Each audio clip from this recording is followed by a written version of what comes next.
Welcome to the Stephen Mansfield Podcast.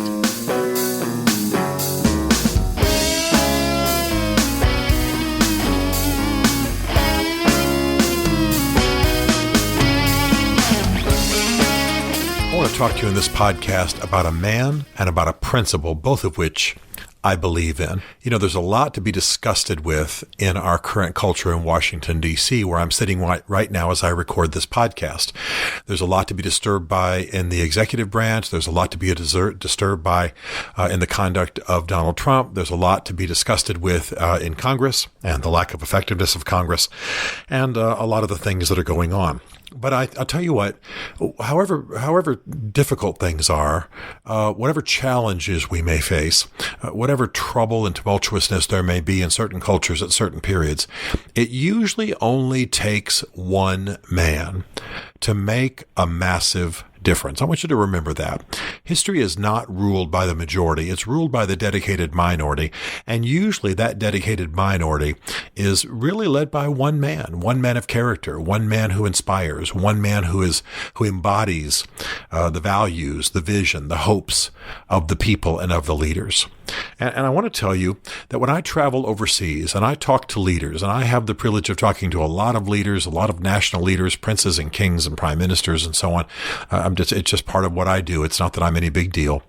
I got to tell you that when people talk about the United States government right now, the one name I hear time and time again when it comes to foreign policy is the name of General James Mattis, our Secretary of Defense. That's the name that comes up amongst those who fear America. That's the name that comes up amongst those who are cheering America on. That's the name that comes up amongst those people groups in the world that are looking to America with hope in their hearts and just delight in their eyes, hoping that something wonderful happens. And I got to tell you, I really admire this man. He is a Marine general, 4-star general, as many of you may know. He was head of the Marine Expeditionary Force in Iraq. He's been head of our NATO command overseas. He is an eminent man. He is a skilled man. He's got a bachelor's and a master's, as most generals do, at least. Most generals have master's degrees or doctorates. He is a fine man. They call him the warrior monk. He's not married. He eschews all the frou-frou privileges most generals enjoy. He does his own laundry. He lives alone. And he is an inveterate reader. He has a library of over 600 books. And he urges all of his commanders to read and read voraciously. And in fact, I was very inspired not too long ago by the grandchild of a friend of mine who just is enamored of General Mattis and had committed himself, his young grandchild, to read as many books as General Mattis has. So his grandmother gave him on his for Christmas, a book, and in it the young boy wrote Mattis's Library Number 1. In other words, this was the first book of the 600 that this young man would read like General Mattis. So he's an inspiration. But the reason that he is beloved and feared abroad, the reason that he is the one people take seriously when it comes to American foreign policy, is that he's a man of character, and he's a man of action, and he's a man who kicks it hard. His nickname is Chaos, and they say that this stands for Colonel has an outstanding idea, that it came from earlier in his career when people would call him Chaos. But there's something about him. He really is the fierce old school warrior that we have not had a great deal in our recent history. He's tough. He once said to a room full of Taliban insurgents and other rough characters in Iraq, he said, "I come in peace." He said, "With tears in my eyes, I beg you to know that I come in peace, and I beg you to conduct yourself peacefully." And then he said, "But understand, if you F with me, I will kill you all." I mean, this is just the way that he is. A reporter once asked him if he was concerned about the fear and chaos in a given situation. He said, "I'm not concerned at all. I bring fear and chaos." And actually, that's one of the ways that his nickname has stuck, is that he's chaos in 4 or 5 different ways. So this is a serious man. This is a man devoted to his country. This is a man who is fierce. This is a man who says things to his enemies that just amaze them. He once said, walk peacefully, but have a plan for killing everybody in sight. Now, he was in a war situation at that time. He's not a madman. He was in a war situation at that time. But all that to say, he's been a servant to America. He's a good man. But I'm telling you that what echoes in the minds of our enemies and what echoes in the minds of our friends abroad is that there's a man like General Mattis, who is our Secretary of Defense. He's a man of his word. He's a man of character. He's a man who believes in doing things the right way. I'm actually very happy that the United States has begun to show teeth, as they say, but show a firm stance towards North Korea. Kim Jong-un, as you may know, has almost completely reversed himself on his nuclear policy, largely because of firmness on the part of the United States.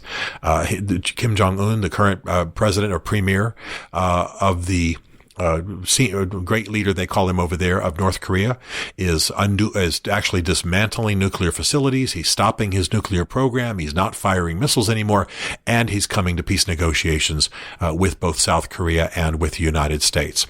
I'm not saying this is all General Mattis is doing, because certainly I'm sure some of the tweeting and gesturing and insults by Donald Trump have been the light side of the presentation of the U.S.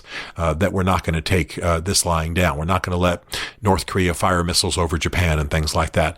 But always looming behind, always standing there fiercely, always sort of glowering intimidatingly, is General Mattis. They take him seriously internationally when they don't take Donald Trump seriously. One of the things the nation has to do is it has to know that it can debate and dither and ponder and wonder about things and have all sorts of discussion behind the scenes. But when you go abroad, you have to be firm, you have to be clear, and you have to be absolutely merciless with your enemies. This is what General Mattis does. He constantly has said throughout his military career to our enemies, I come in peace. I do not come to harm you, but if you harm me or you harm those I'm sent to defend, I will kill you all. He has said that many, many times. And it's not like I'm reveling in that language. It's an attitude of menace. It's an attitude of fierceness.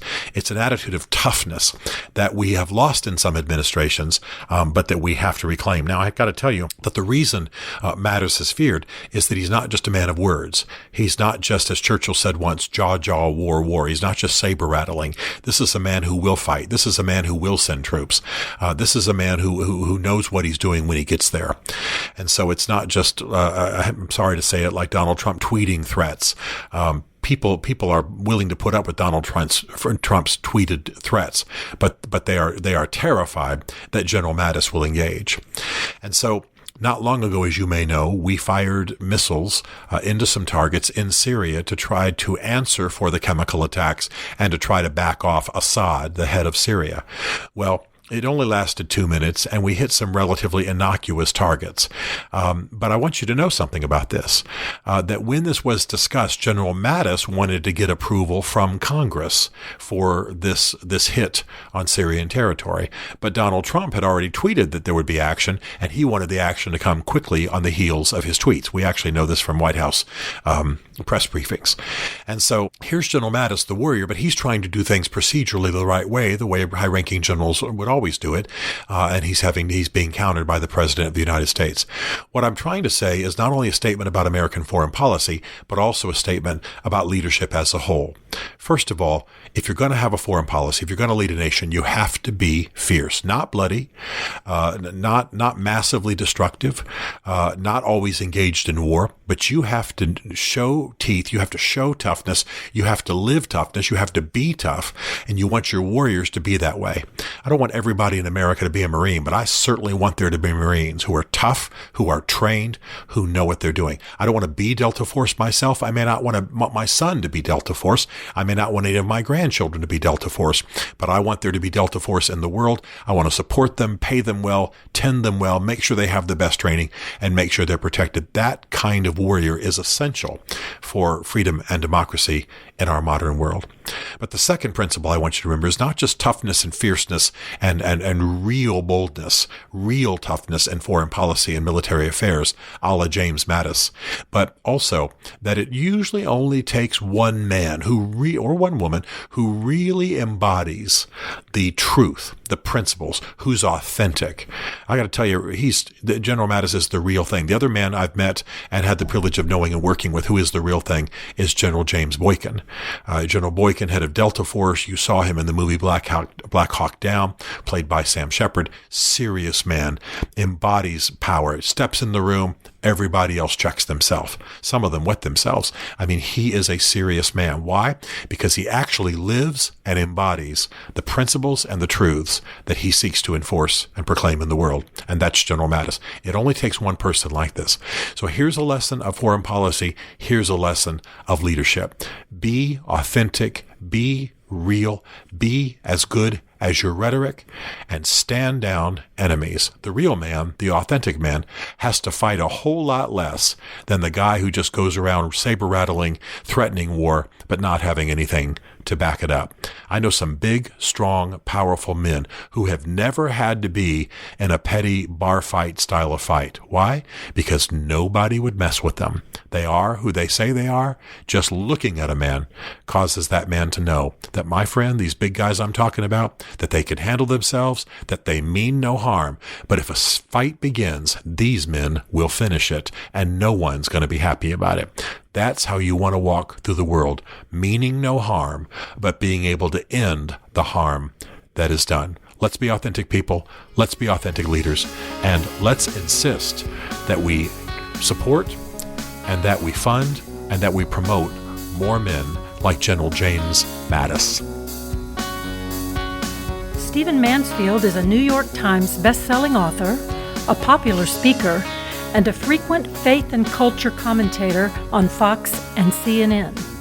His groundbreaking books on faith and society include The Faith of George W. Bush, The Search for God in Guinness, Mansfield's Book of Manly Men, and Lincoln's Battle with God.